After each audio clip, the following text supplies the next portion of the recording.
सकता है? क्या इसकी कोई इंपॉर्टेंस नहीं है?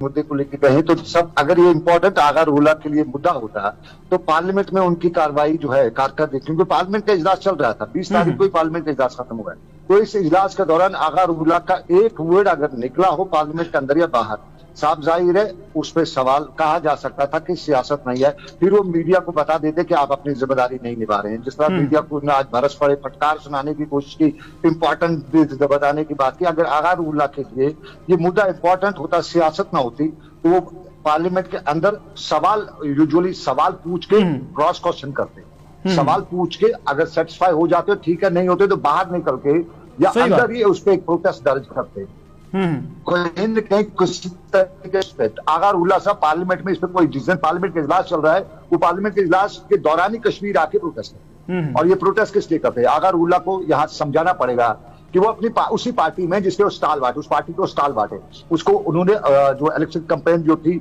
लीड कैंपेनर बनाया हुआ था, उसकी बात नेशनल कॉन्फ्रेंस में सुनी जाती है। उमर अब्दुल्ला, उसको टाइम देने की बात नहीं, उसको किसी भी टाइम उमर अब्दुल्ला के पास एक्सेस है। तो आगा रूला इंस्टेड ऑफ उनके घर के बाहर वहीद परा के साथ, इल्तिजा मुफ्ती के साथ, दूसरों के साथ आके अपोजिशन खीमे में बैठ के प्रोटेस्ट करने के बजाय अगर वो चीफ मिनिस्टर से बात करते, बताते कि मुद्दा है, इस मुद्दे को हमें करना, और चीफ मिनिस्टर उस पर कोई स्टेटमेंट देते आगा रूला के साथ बैठते, तो हम कहते हैं सियासत नहीं। हम कहते हैं कि आगा रूला के इस प्रोटेस्ट से पहले उमर अब्दुल्ला ने इस पे रिएक्शन नहीं दिया होता, सब कमेटी नहीं बनाई होती, और फिर आगा रूला गुस्सा करते, प्रेस रिलीज निकालते, ट्विटर पे बात करते, तो हम बताते आगा रूला सियासत में है। आगा रूला साफ जाहिर है, जिस तरह उन्होंने बताया ना कि अल्ताफ बुखारी का कि वो एजेंट है या एजेंट, कश्मीर एक ऐसी लेबोरेटरी है जहां पे किसी न किसी को ट्राई किया जाता है। और मैं जब आम लोगों से बात करता हूं तो आगा रूला के बारे में भी जो एक अब तक ओपिनियन था, जिस तरह पहले कभी कश्मीर में शाह फैसल हूं, उसके बाद इंजीनियर रशीद आए, अब ये तीसरा ऑप्शन जो है, इसके बारे में भी लोगों का ख्याल आना, दिमाग में आना शुरू हो चुका है कि कहीं न कहीं उमर अब्दुल्ला की गवर्नमेंट या एनसी के अंदर किसी न किसी को तैयार करना है, कोई ऐसा बीज तैयार करना है जो कल मुकाबले में आ सके। और इसमें आगा रूला को एक इंपॉर्टेंट फैक्टर यह है कि ये यूथ का मामला है, तो कोशिश की जा रही है कि यूथ को साथ लेके आगा रूला चले। लेकिन खुदा भला करे इस कौम का कहीं न कहीं लोगों की सिक्स सेंस जो है काम कर जाती है, और आगा रूला का ये सारा मामला जो है, बहुत से लोग अब इसको किसी और एंगल से देख रहे हैं। बिल्कुल, बहुत से लोग इसको बहुत अलग अलग एंगलों से भी देखते हैं। सलाम एजाज, आपका बहुत बहुत शुक्रिया अपना नुक्ता नजर रखने के लिए और अपने तासुरात देने के लिए। कुल मिलाकर रिजर्वेशन तो अपनी जगह है, लेकिन एक बात जरूर आप नोट करिए कि जिस चीज को आज कहा गया है कि वो इंपॉर्टेंट नहीं था, यकीनन एक वक्त आने वाला है और यह साबित हो जाएगा कि रिजर्वेशन के नाम पर जो अलग अलग तरीकों से बयानात आते हैं, और उस वक्त यानी आने वाले वक्त में उसकी इंपॉर्टेंस पता चलेगी।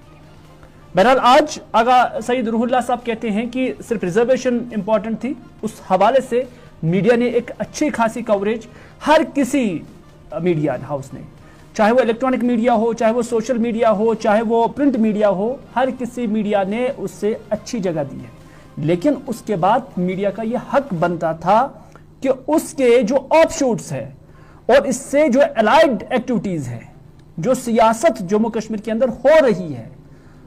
ये गवर्नमेंट की स्टेबिलिटी और अनस्टेबिलिटी के हवाले से भी नेशनल कॉन्फ्रेंस के एमएलए जावेद हसन बेग ने ऑन रिकॉर्ड बोला है कि ये रिजर्वेशन और उसके बाद जो इसके साथ अलाइड चीजें हैं, जो प्रोटेस्ट पॉलिटिक्स है, ये उमर अब्दुल्ला के लिए गले की हड्डी बन रही है। उन्होंने कहा कि ऐसा निवाला बन गया है, नेशनल कॉन्फ्रेंस के ही एमएलए जावेद हसन बेग कहते हैं कि ऐसा एक निवाला ये रिजर्वेशन बन गई है और ये प्रोटेस्ट पॉलिटिक्स बन गई है जो आगा सईद रूहुल्लाह ने शुरू की है, कि इससे अगर उमर अब्दुल्ला साहब निगल ले तो फिर भी तकलीफ है, और अगर वो बाहर फेंक दे तो फिर भी परेशानी है। ये बात है कि ये वक्त तय करेगा कि इस रिजर्वेशन के साथ जो चीजें आज मुंसलिक हैं या इसके नाम पर जो सियासत हो रही है, आने वाले वक्त में इसके नताइज जो है वो जरूर निकलेंगे।